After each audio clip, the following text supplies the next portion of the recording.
Her voice was sugar-coated but smug, like she was auditioning for some Nepotism-sponsored reality show when she said, "Here's a hoodie and a $50 card." That was the moment I knew my career at Viron was finished. Not a private conversation, not a warning. No, the CEO's daughter, Kenzie, chose the quarterly all-hands meeting, with 80 pairs of eyes watching, to slice me out of the company I had built from scratch practically. Like it was contaminated, she handed me the hoodie. My name was scribbled across the tag in black Sharpie, as if I were a piece of lost luggage finally claimed. Tucked inside was a $50 gift card to a juice bar, one that doesn't even exist in my zip code. But the humiliation wasn't the worst part. It wasn't the whispers I felt ripple across the room like static. It was the line she dropped next, casual like she was tossing crumbs to pigeons. And unfortunately, Claire's Q4 bonus didn't meet the updated KPI rubric, so it will not be awarded. Updated KPI rubric. I wrote the original KPI rubric. And the bonus they just withheld was six figures, $100,000, gone with a smirk. I could feel the weight of every stare.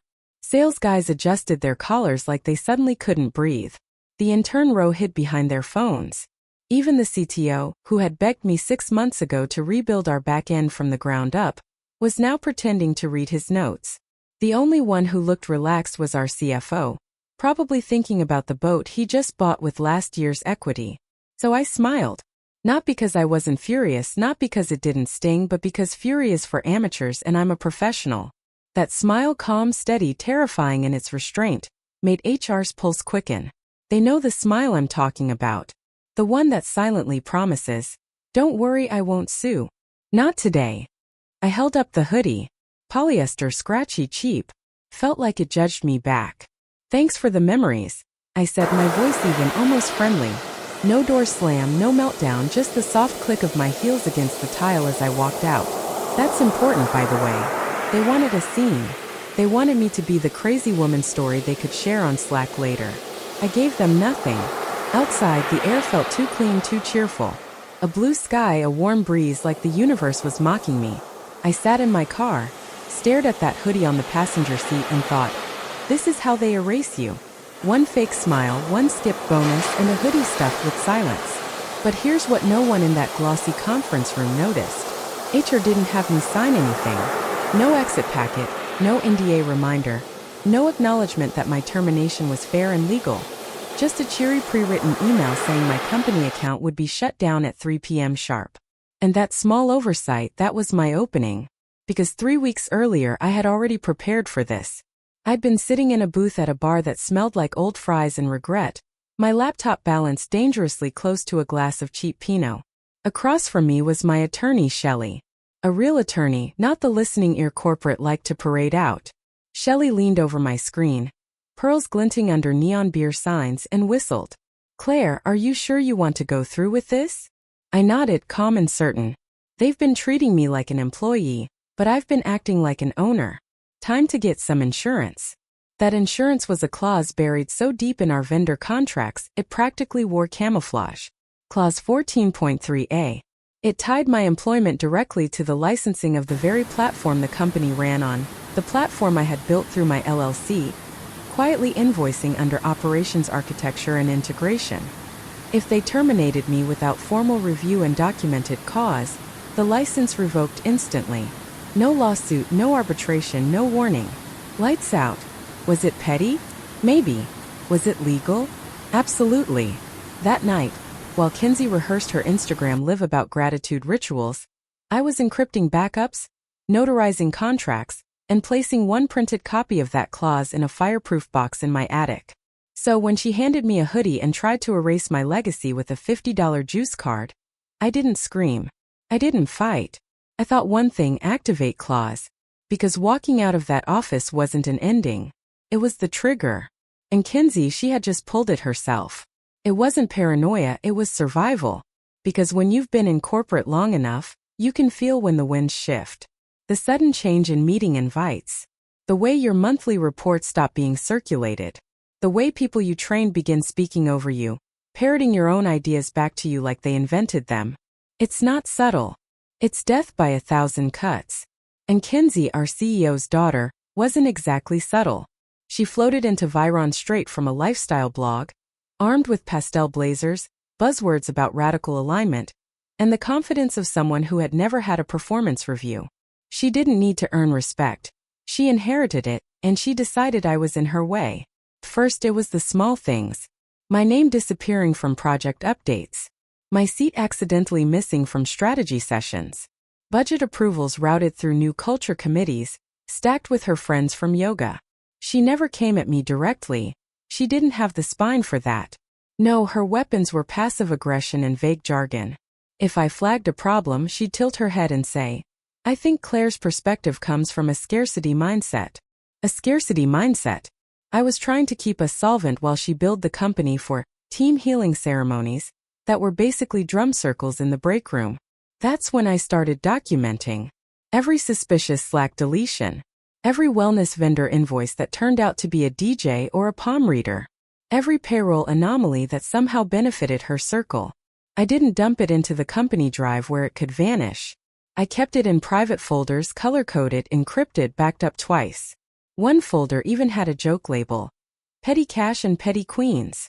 But documentation wasn't enough. I needed protection. That's when I called Shell, my attorney. 42, cynical, pearls like brass knuckles.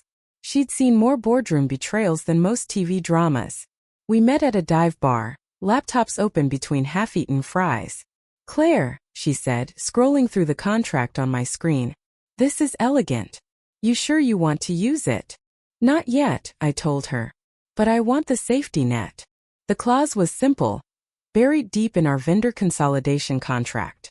While everyone else obsessed over flashy UI updates and sales funnels, I had quietly rebuilt our back-end architecture.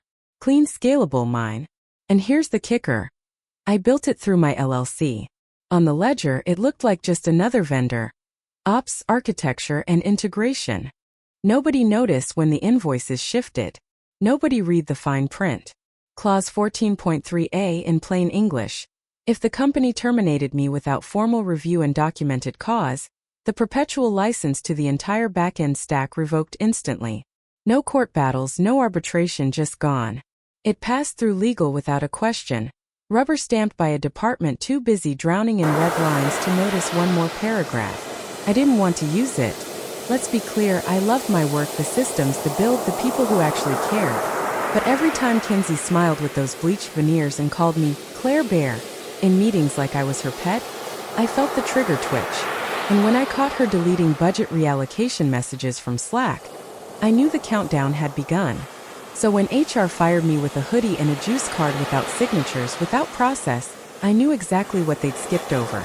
I walked out calm, sat in my car, and opened my personal laptop, the one I never connected to company Wi-Fi. On it was a very specific file in a very specific encrypted partition, labeled simply clause_14.3_trigger.pdf. I didn't hit send. Not yet. Timing is everything. Because here's the thing. When you leave a company like that, silence is scarier than rage. Rage they can spin as bitterness. Silence makes them paranoid. It makes them wonder what you know, who you're talking to, what's about to drop. And sure enough, within days, cracks began to show. The finance team accidentally sent a corrected revenue projection off by $900,000. They blamed API issues. But I knew the truth. They didn't understand the two-step audit process I designed. I never gave them the playbook. Then came the tech unraveling. A microservice collapsed during a client demo. The DevOps contractor, handpicked by Kinsey because he ran vision board sessions, couldn't even navigate the schema. My naming conventions were a foreign language to him. Meanwhile, customers started tweeting about delayed fulfillment. The trust was leaking. And me? I stayed silent. No updates on LinkedIn, no rage posts, no cryptic subtweets. Just gone. Because I knew what they didn't. Behind the scenes, Monolith Capital was preparing to pour $50 million into our Series B. And due diligence was already underway. Every spreadsheet, every vendor agreement, every contract was being combed through with a magnifying glass. And buried in those contracts, quiet and invisible, was my clause. Kinsey thought she'd erased me with a hoodie. But what she'd actually done was flip a switch she didn't even know existed. And soon that switch would light up the entire boardroom. The collapse didn't start with a bang. It started with whispers. 2 days after I left, my phone buzzed with a message from a former teammate. "Claire, did you know the finance team is panicking? They can't reconcile Q4 numbers." I didn't answer. I never do. Silence unnerves people more than words. By the end of that week, Monolith Capital had begun their due diligence for the Series B round. $50 million was on the table. Every contract, every vendor agreement, every licensing clause was being dissected. And suddenly Viron's polished exterior was looking less like glass and more like ice, cracks spreading if you knew where to look. The first crack came from finance.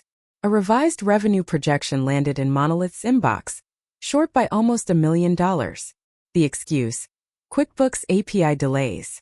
The truth: they didn't know how to run the reconciliation system I'd built, because I never gave them the full playbook. Why would I?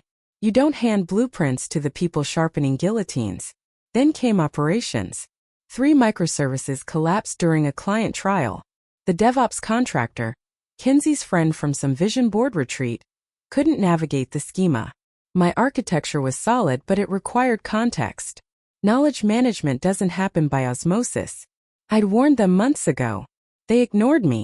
Meanwhile, customers started tweeting about missed deadlines and delayed onboarding. Nothing tanks investor confidence faster than screenshots of angry clients. And Kinsey, she did what she always did. She spun. In a leadership video, she called it a growth recalibration phase. She insisted the team was stepping into a new vision of operational sovereignty. Corporate poetry for, "We have no idea what we're doing." She wore a sweatshirt that read, #do the work. Irony so thick it could choke a room. But here's the thing about investors. They're not idiots. They've seen the jargon before. What they want is stability, predictability, numbers that add up. And when those numbers don't, they start asking questions. One Tuesday night, while I was baking banana bread in my kitchen, my GitHub notifications pinged. A repo I hadn't touched in weeks, my LLC's private repository, was suddenly getting traffic. 6 hits in a row, all from Viron IP addresses. I laughed out loud. They were sniffing around my code trying to piece together what I'd left behind. But of course, what they didn't know was that the core license had already shifted. Clause 14.3a was live. A quiet bomb ticking under their boardroom table. I didn't reach out, didn't gloat, just let them stew. Because sometimes the most powerful move is no move at all. The following morning my attorney Shelley called. "They're circling," she said, her tone half amusement, half warning. I got a ping from an external counsel. Informal, of course. They wanted to know if you'd consider a consulting arrangement. I smiled into my coffee. "And what did you say?" I told them my client isn't available for informal anything. If they want access, they'll need to talk about terms. Shelley never wasted words. That's why I trusted her. Meanwhile, inside Viron, paranoia was brewing. A junior PM I once mentored sent me a single message. "Everything feels unstable, like we're walking on glass." She wasn't wrong. But the real fracture came during Monolith's diligence call. One of their analysts flagged a line item in the vendor contracts. Ops Architecture and Integration, Ray Systems LLC. It was small, ordinary looking, but they highlighted it. Yellow bold. And that's when the silence began spreading through the executive floor like smoke.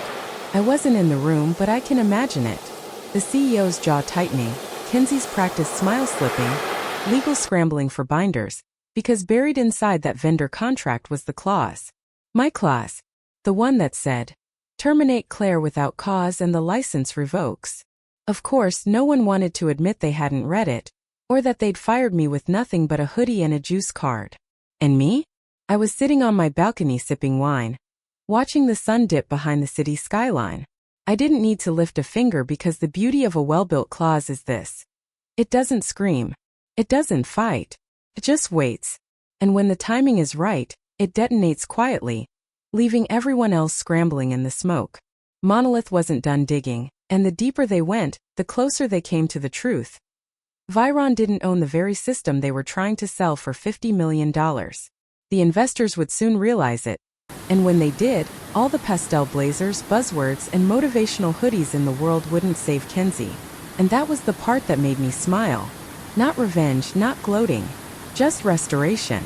The system protecting itself.